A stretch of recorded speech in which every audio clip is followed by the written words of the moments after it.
ಕರ್ನಾಟಕ ರಾಜಕೀಯದಲ್ಲಿ ಈಗ ಮತ್ತೊಂದು ಅತಿ ದೊಡ್ಡ ಚರ್ಚೆ ಮುನ್ನೆಲೆಗೆ ಬಂದಿದೆ. ಹೌದು, ದಶಕಗಳ ಕಾಲ ರಾಜ್ಯ ರಾಜಕಾರಣದಲ್ಲಿ ಕೇಂದ್ರ ಬಿಂದುವಾಗಿ ಕೋಟ್ಯಾಂತರ ಜನರ ಜನನಾಯಕರಾಗಿ ಗುರುತಿಸಿಕೊಂಡಿರುವ ಮಾಜಿ ಮುಖ್ಯಮಂತ್ರಿ ಸಿದ್ದರಾಮಯ್ಯ ಅವರು ಚುನಾವಣೆ ರಾಜಕೀಯದಿಂದ ಹಿಂದೆ ಸರಿಯುವ ನಿರ್ಧಾರ ಪ್ರಕಟಿಸಿದ್ದಾರೆ ಎನ್ನುವ ಮಾತುಗಳು ರಾಜಕೀಯ ವಲಯದಲ್ಲಿ ಕೇಳಿಬರುತ್ತಿದೆ. ಸಕ್ರಿಯ ರಾಜಕಾರಣದಲ್ಲಿ ಮುಂದುವರಿಯುವುದಾಗಿ ಹೇಳಿದ್ದರೂ ನೇರವಾಗಿ ಚುನಾವಣೆ ಸ್ಪರ್ಧಿಸುವುದಿಲ್ಲ ಎಂದಿರುವ ರಾಜ್ಯ ಕಾಂಗ್ರೆಸ್ ವಲಯದಲ್ಲಿ ದೊಡ್ಡ ತಲ್ಲಣವನ್ನೇ ಸೃಷ್ಟಿಸಿದೆ. ಹಾಗಾದ್ರೆ ಸಿದ್ದರಾಮಯ್ಯ ಅವರ ಈ ನಿರ್ಧಾರ ಕಾಂಗ್ರೆಸ್ ಪಕ್ಷದ ಮೇಲೆ, ಅದರಲ್ಲೂ ಅಹಿಂದ ಮತ ಬ್ಯಾಂಕ್ ಮೇಲೆ ಯಾವ ರೀತಿಯ ಪ್ರಭಾವ ಬೀರಲಿದೆ ಎಂಬ ಅಂಶವನ್ನು ಇದೀಗ ರಾಜಕೀಯ ನೋಟದಲ್ಲಿ ಚರ್ಚೆ ಮಾಡ್ತಾ ಹೋಗೋಣ. ಹೌದು, ಸಿದ್ದರಾಮಯ್ಯ ಅವರು ಚುನಾವಣೆ ರಾಜಕೀಯದಿಂದ ಹಿಂದೆ ಸರಿಯಲು ತಮ್ಮದೇ ಆದ ಕಾರಣಗಳನ್ನು ಮುಂದಿಟ್ಟಿದ್ದಾರೆ.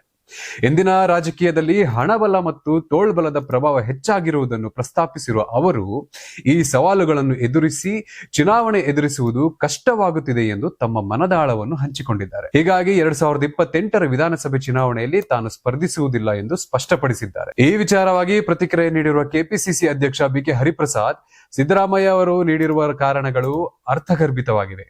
ಇಂದಿನ ರಾಜಕಾರಣ ಎಷ್ಟು ಹದಗೆಟ್ಟಿದೆ ಮತ್ತು ಹಣದ ಪ್ರಭಾವ ಎಷ್ಟಿದೆ ಎಂಬುದು 100ಕ್ಕೆ 100 ಸತ್ಯ ಎಂದು ಹೇಳಿದ್ದಾರೆ. ಅಷ್ಟೇ ಅಲ್ಲದೆ ಶಾಸಕ ಮಾಗಡಿ ಬಾಲಕೃಷ್ಣ ಕೂಡ ಮಾತನಾಡಿ, ಕಾಂಗ್ರೆಸ್ ಗಟ್ಟಿಯಾಗಿರಬೇಕು ಅಂದ್ರೆ ಸಿದ್ದರಾಮಯ್ಯ ನಾಯಕತ್ವ ಅನಿವಾರ್ಯ.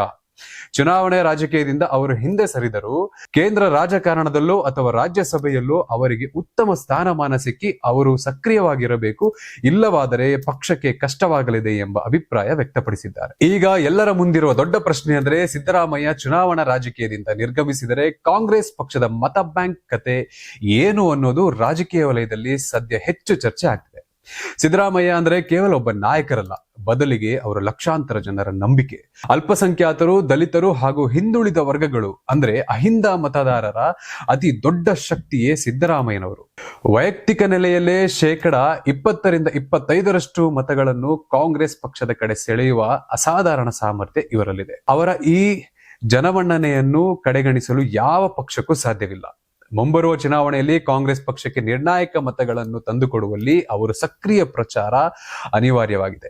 ಹೀಗಿರುವಾಗ ಅವರು ನೇರ ಚುನಾವಣಾ ಕಣದಿಂದ ದೂರ ಉಳಿದರೆ ಅಥವಾ ಹಿಂದೆ ಸರಿದರೆ ಅದು ತಕ್ಕ ಮಟ್ಟಿಗೆ ಕಾಂಗ್ರೆಸ್ ಪಕ್ಷಕ್ಕೆ ಹಿನ್ನಡೆ ಉಂಟಾಗಬಹುದು ಎಂಬ ಆತಂಕ ಪಕ್ಷದ ವಲಯದಲ್ಲಿದೆ. ಇನ್ನು ಸಿದ್ದರಾಮಯ್ಯ ಅವರ ರಾಜಕೀಯ ಹಿನ್ನೆಲೆಯನ್ನು ಒಮ್ಮೆ ತಿರುಗಿ ನೋಡಿದರೆ ಅವರು ಹೋರಾಟದ ಹಾದಿ ಬಹಳ ದೊಡ್ಡದಿದೆ. ಆಗಸ್ಟ್ 3, 1947ರಂದು ಮೈಸೂರು ಜಿಲ್ಲೆಯ ಸಿದ್ದರಾಮಯ್ಯನ ಹುಂಡಿ ಎಂಬ ಕುಗ್ರಾಮದಲ್ಲಿ ಜನಿಸಿದ ಅವರು ರೈತ ಚಳುವಳಿಯ ಮೂಲಕ ರಾಜಕೀಯ ಪ್ರವೇಶ ಮಾಡಿದರು.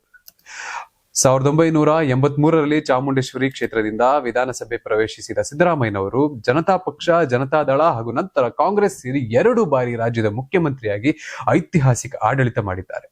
ಇನ್ನು ಅದರ ಜೊತೆಗೆ ರಾಜ್ಯದಲ್ಲಿ ಅಪಾರ ಸಂಖ್ಯೆಯಲ್ಲಿ ಅಭಿಮಾನಿಗಳನ್ನು ಸಹ ಗಳಿಸಿಕೊಂಡಿದ್ದಾರೆ. 2013ರಿಂದ 2018ರವರೆಗೆ ಪೂರ್ಣಾವಧಿ ಸಿಎಂ ಆಗಿ, ಬಳಿಕ 2023ರಲ್ಲಿ ಮತ್ತೊಮ್ಮೆ ಮುಖ್ಯಮಂತ್ರಿಯಾಗಿ ಜನಪರ ಯೋಜನೆಗಳನ್ನು ಜಾರಿಗೆ ತಂದಿದ್ದಾರೆ. ಪ್ರಸ್ತುತ CWC ಸದಸ್ಯರಾಗಿರುವ ಅವರು ರಾಜ್ಯ ರಾಜಕಾರಣದ ಅತಿ ಪ್ರಭಾವಿ ರಾಜಕಾರಣಿ ಅಂತ ಹೇಳಬಹುದು. ಸಿದ್ದರಾಮಯ್ಯ ಅವರು ಚುನಾವಣೆ ರಾಜಕೀಯದಿಂದ ಹಿಂದೆ ಸರಿಯುವ ನಿರ್ಧಾರವು ಕಾಂಗ್ರೆಸ್ ಪಕ್ಷಕ್ಕೆ ದೊಡ್ಡ ಸವಾಲನ್ನೇ ಒಡ್ಡಲಿದೆ. ಅಹಿಂದ ಮತ ಬ್ಯಾಂಕ್ ಅನ್ನು ಒಗ್ಗಟ್ಟಾಗಿ ಕಾಯ್ದುಕೊಳ್ಳಲು ಮತ್ತು ಯುವ ನಾಯಕತ್ವ ಮುಂಚೂಣಿಗೆ ತರಲು ಕಾಂಗ್ರೆಸ್ ಹೈಕಮಾಂಡ್ಗೆ ಇದು ಅಗ್ನಿ ಪರೀಕ್ಷೆ ಆಗಲಿದೆ.